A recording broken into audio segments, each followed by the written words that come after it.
Yeah. Anyway, so next week we've got Uriah Hall versus Sean Strickland. Now, I know for a fact that Orlando is going to be tuning into that fight, and he's going to be like, he's going to probably be sending messages to Uriah Hall, man. He says, oh, I don't know, something like, I'll pay you $100K if you, I don't know, make Strickland tap or something along those lines. Something like that, yeah. Well, I think Sean Strickland's great. I think he's a phenomenal fighter. You know, he's doing well, but I don't see him beating Uriah Hall, especially when he's on a hot streak. He's beaten legends left, right, and center.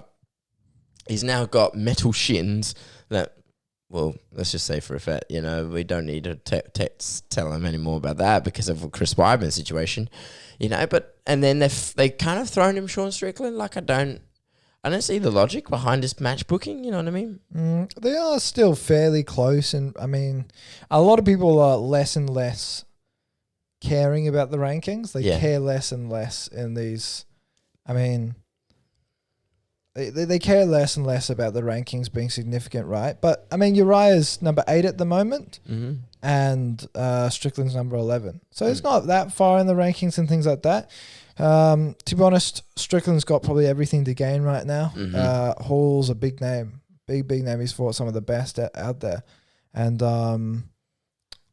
for Uriah Hall, let's be real, for middleweight, he's an age competitor. He's 36 now, and I think if he ever wants to fight for that title, he needs to move quickly. So fighting anyone and at any time is the best move for him. So obviously taking someone like Strickland, I think it's the best move. Look, I think Uriah Hall will piece Strickland up.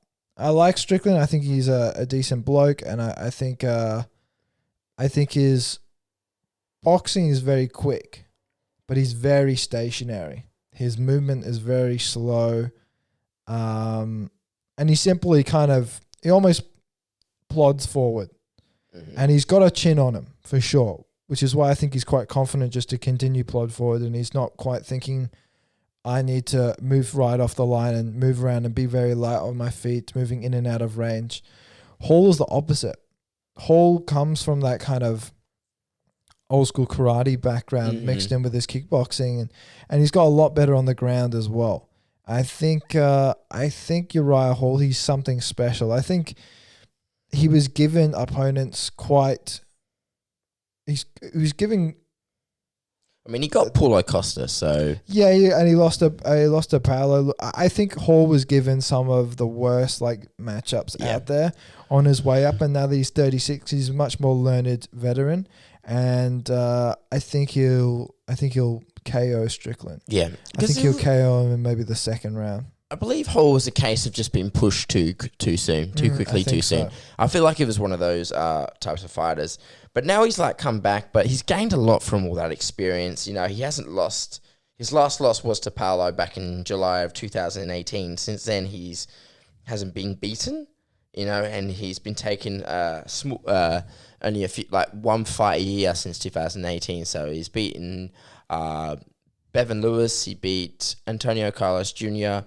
He beat Anderson Silva, and he's beating Chris Weidman. So he slightly climbed back up the rankings, and then you're right about him being seasons in age. He needs to move right now. He needs to move quick because he hasn't fought twice in 1 year since 2018. They're interesting. They're both on 4-fight win streaks, which it was interesting as well. I think Strickland is very good in terms of he's very quick with his jab. He's very quick. He's quick with his hands, but not his feet. His feet are very stationary. He stays there, and sometimes he'll take one to give one, and then he'll follow up from there. And as long as he's first in the exchange, that seems to be where he's well. If Sean makes sure he's the first one in the exchanges and he starts first, then that usually works out okay because then he can overcome his opponents with volume. But with Uriah Hall, he's just the dude's as explosive as it gets.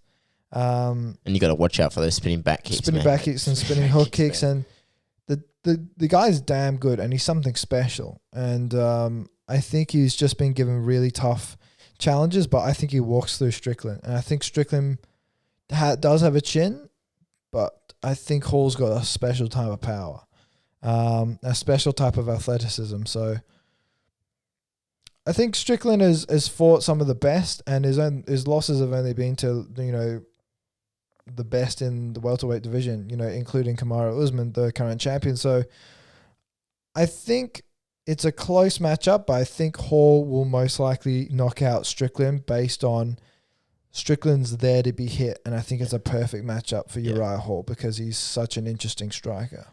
When and where are you going to say the knockout? Second round. I'm going to say third round. Third round? Yeah, Hall likes to ease into it and catch him by surprise. You're right. He can be a little bit of a slow starter, a little bit in the first round. He can be a bit. The only issue with Uriah Hall is he can be a bit hesitant. He's not very full of himself. He doesn't have that confidence. He's not an overconfident guy. He's actually quite a nervous fighter.